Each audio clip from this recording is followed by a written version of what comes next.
उधर से चिता पर रखा हुआ था अंतिम संस्कार करने के लिए। जो ही परमात्मा ने आत्मा को दोबारा प्रवेश किया, वो बंधन जो ऊपर बांध रखे थे वो अपने आप टूट गए। हलचल हुई शरीर में, खड़ा हुआ, और जो देखा हुआ था वो लोक, वो वाणी मालिक ने गरीबदास जी के हृदय में अपना वो ज्ञान दोबारा फीड कर दिया। क्योंकि दाता को पता था कि काल के दूत मेरे मार्ग में आएंगे, मेरे ज्ञान को कुछ बिगाड़ देंगे, कबीर सागर वाले को। उसकी पूर्ति गरीबदास जी के द्वारा करवा दी परमात्मा ने। और कबीर सागर में लिख रखा है कि 12वां पंथ आओगा जो गरीबदास जी का, संवत 1774 में मेरी वाणी फिर प्रगट होएगी, मेरी महिमा। और फिर उस 12वें पंथ में, ये 12 पंथ तक तो ऐसे ही है, ये भक्ति नहीं कर सकते क्योंकि इनका समझ ना हो या कहानी।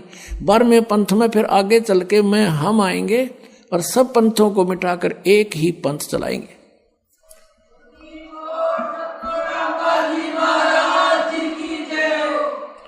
तो उसी आधार से गरीबदास साहिब जी के अंदर उन्होंने अपना यथार्थ ज्ञान दोबारा फीड किया।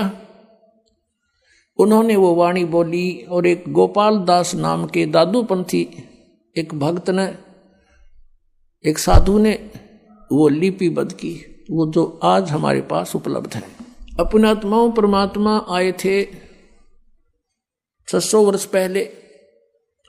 उन्होंने जो लीलाएं की थी वो गरीबदास साहिब जी ने पुनः वैसे ही चित्रण की जैसे तुलसीदास जी हुए हैं, जो भगवान विष्णु के उपासक थे।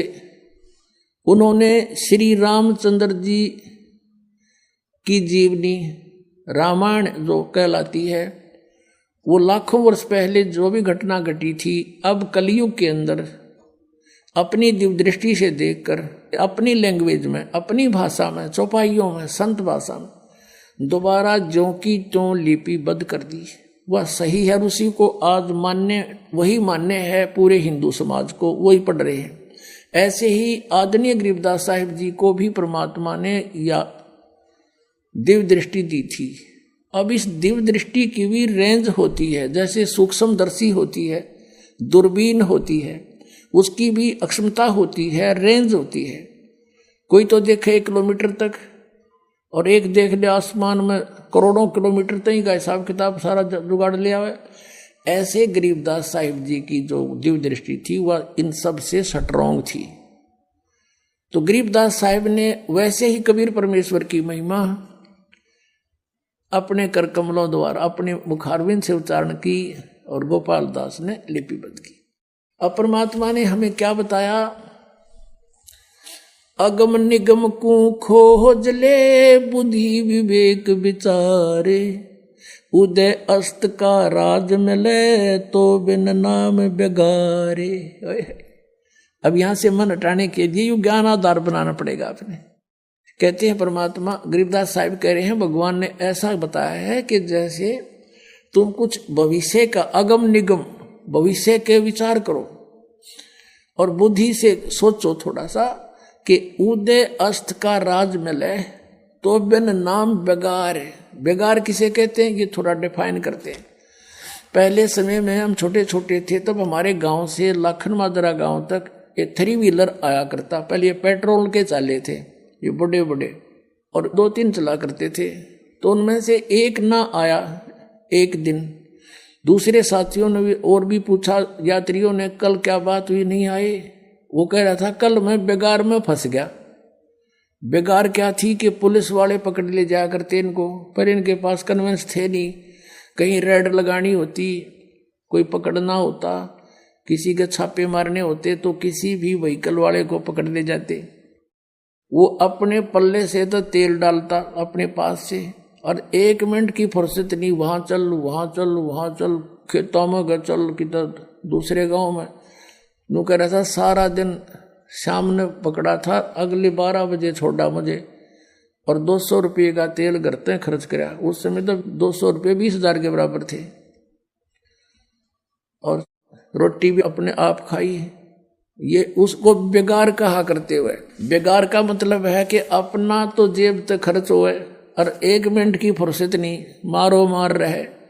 तो कहते हैं अगम निगम को खोज ले बुद्धि विवेक विचार, उदय अस्त का राज मिले तो बिन नाम बेगारे। ये मंत्री, प्रधानमंत्री, एमएलए, ये चेयरमैन देख लो उनकी स्थिति। ये पिछले पुण्य कर्मी प्राणी हैं, पिछले संस्कार जन्म जन्मांतर के, और आज ये अपने पुण्यों को बर्बाद कर रहे, खर्च कर रहे हैं अपने जेब से। और 1 मिनट की फुर्सत नहीं, चलियो जी वहाँ काम है, मेरा यूँ रह गया जी। सारा दिन सोता झूठ बोल रहे हैं, क्यों सबके काम ये कर नहीं सकते, इसे खुदा थोड़े ये।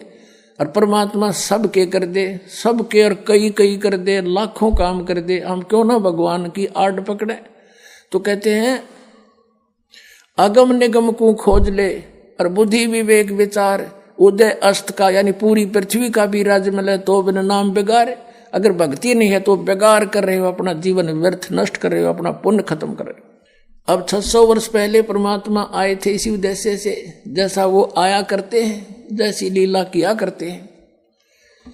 उस समय हिंदू और मुसलमानों को दोनों को समझाया करते थे। काजियों को और मुल्लाओं को कहते थे कि तुम यथार्थता से परिचित नहीं हो, आप जी अपनी कुरान से भी परिचित नहीं हो।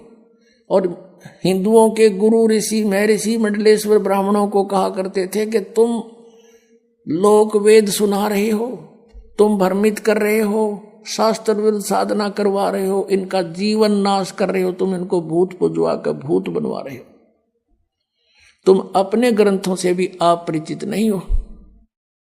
पुणात्माओं, जैसे मुसलमानों को ये अपना भ्रम है कि हम सही साधना कर रहे हैं, और वो हिंदुओं को मुसलमान जबरदस्ती भी बनाया करते थे, ज्ञान से भी कोशिश करते थे किसी तरह ये हमारे मार्ग को स्वीकार करें, हमारा श्रेष्ठ मार्ग है। और ये सोचा करते थे कि ये अन्य देवताओं की पूजा करते हैं, अन्य फरिश्तों की, और इनको इनसे कुछ लाभ नहीं होना, और हम जो साधना करते हैं वो भगवान की करते हैं, अल्लाह की, और उसकी साधना से सभी सुख होते हैं। इस उद्देश्य से मुसलमान बनाना शुरू किया था कि इनका कल्याण हो जाएगा। अब पुण्यात्माओं, अब कुरान शरीफ के अंदर सूरत फुरकानी है, उसका नंबर 25 है, और आयत नंबर 52 से लेकर 59 में जिस अल्लाह ने कुरान शरीफ का ज्ञान दिया वो मुसलमानों का गॉड है, वो उनका अल्लाह है, उनका परमात्मा है। और वो कह रहा है किसको? हजरत मोहम्मद को, कि हे मोहम्मद, हे नबी, तू इन काफिरों का कहा ना मानना। काफिर कौन? जो कबीर परमात्मा को नहीं मानते, वो कबीर परमात्मा को नहीं मानते। और मैं तुझे इन कुरान शरीफ के अंदर जो गाइडलाइन दे रहा हूँ, हिदायत दे रहा हूँ, इनको तू पक्का मानना और इनके साथ संघर्ष करना। कबीर के लिए, कबीर इज गॉड, अल्लाहू अकबर।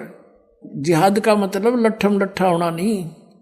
तू इनकी बात मत मानना, चाहिए तूने परेशान करें या ये ना मानने पर तू मत मानना इनकी बातों को, ऐसे संघर्ष करना। और कबीर परमात्मा है, ये मानते नहीं, तो इनकी बातों में मत आना। और ये कबीर वही है परमात्मा जिसने सारे ब्रह्मांडों की रचना की है, और ये पाप नाशक है, अपने बंदों के गुनाहों को खूब अच्छी तरह समझता है और उनके पाप नाश करता है। और ये परमात्मा वही है जिसने 6 दिन में सृष्टि रची और 7वां दिन तख्त पर जा बैठा। और उसकी खबर किसी बाखबर से पूछ देखो। कुरान शरीफ सूरत फुरकानी 25 और आयत नंबर ये 59 में लिखा है कि वो परमात्मा 6 दिन में सृष्टि रच कर कबीर, और वो तख्त पर विराजमान हो गया। वो अल्लाह अकबर है, वो अल्लाह कबीर है। उसकी खबर किसी बाखबर से पूछो।